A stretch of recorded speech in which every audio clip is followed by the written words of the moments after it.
अभी जिंदा है तो जी लेने दो, खुशियों से जी भर देने दो, सीए का मजा लेने दो। जी हाँ, सीए का मजा हम लोग और आप लोग नहीं लेंगे। सीए का मजा पाकिस्तान, बांग्लादेश और अफगानिस्तान के शरणार्थी लोग लेंगे। सीए है क्या? सीए के नाम पर भ्रम क्यों है? सीए से किसी की नागरिकता छीनी जा सकती है क्या? सीए लागू होने से मुस्लिमों का जिंदगी बर्बाद हो जाएंगे, नरक में चले जाएंगे? और सीए लागू होने से मुस्लिमों को डिटेंशन सेंटर में डाल दिया जाएगा?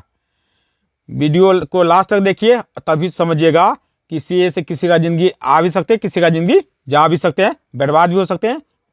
इसलिए आप लोग लास्ट तक देखिएगा। सीए का फुल फॉर्म होता है सिटीजनशिप अमेंडमेंट एक्ट, हिंदी में इसे कहते हैं नागरिकता संशोधन कानून।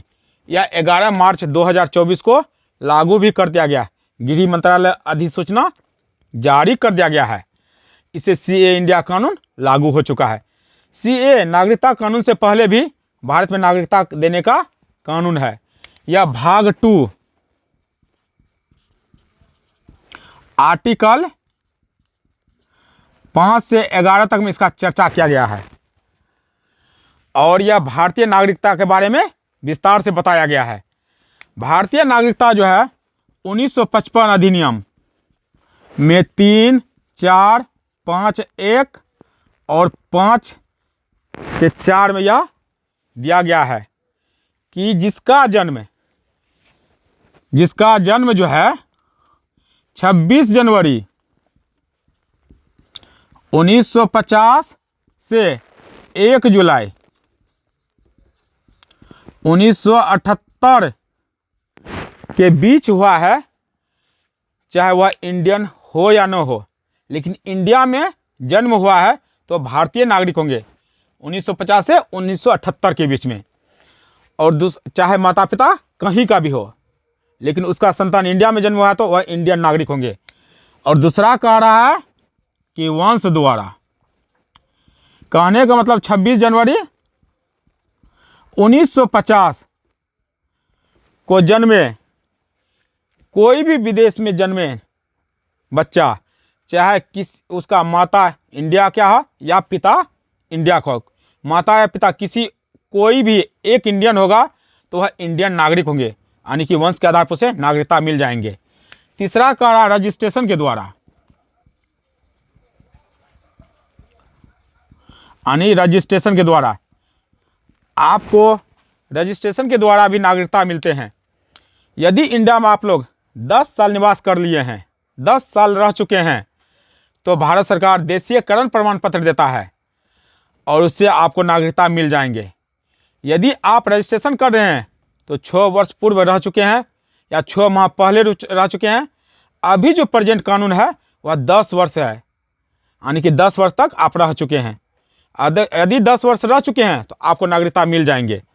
यदि भारत के किसी भी भाग में रह रहे हैं, चाहे उत्तर पूर्व या दक्षिण या साउथ में, या कि भारत के किसी भी विभाग में रह रहे हैं, तो आपका बालिग बच्चे जो है इंडियन ही होंगे।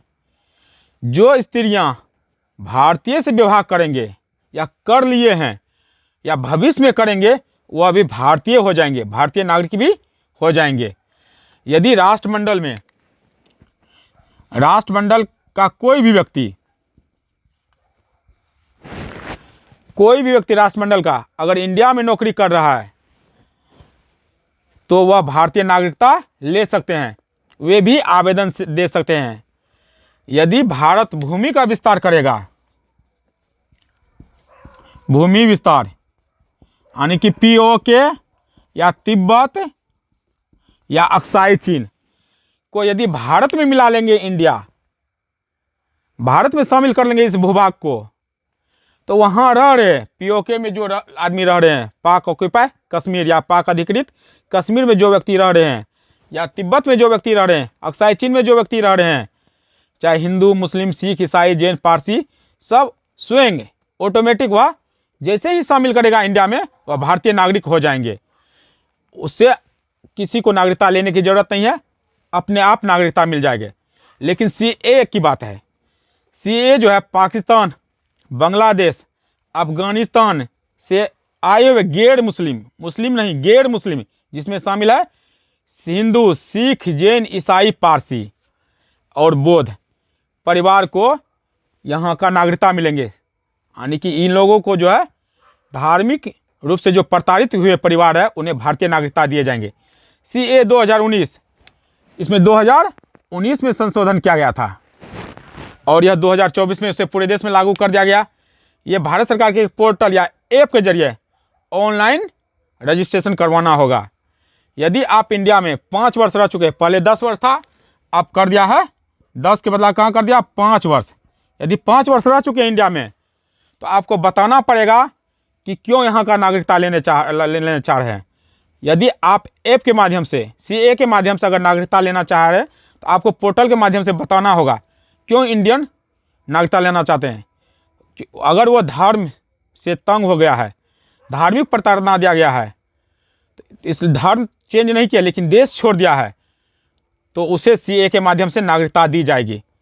लेकिन मुस्लिमों को नागरिकता नहीं दी जाएगी, क्योंकि मुस्लिम देश में मुस्लिम प्रताड़ित नहीं होंगे, कोई गैर मुस्लिम ही प्रताड़ित होंगे। यदि मुस्लिम देश में मुस्लिम प्रताड़ित होंगे तो फिर मुस्लिम क्यों रहेगा। मुस्लिमों को तंग करेगा तो मुस्लिम हिंदू बन जाओ, तभी तो इंडियन नागरिक बन सकते हैं। इसलिए मुस्लिम देशों से आए हुए गैर मुस्लिम को यहाँ का नागरिकता देना सही बात है, लेकिन इंडिया में रह रहे मुस्लिम नागरिकों को नागरिकता नहीं जाएगी। जो इंडियन मुस्लिम है यहाँ का नागरिकता बनी रहेगी, उसे नागरिकता छीनी नहीं जाएगी या डिटेंशन सेंटर में नहीं डाले जाएंगे या उसका ज़िंदगी बर्बाद नहीं करेंगे, वह इंडियन ही रहेंगे। धन्यवाद।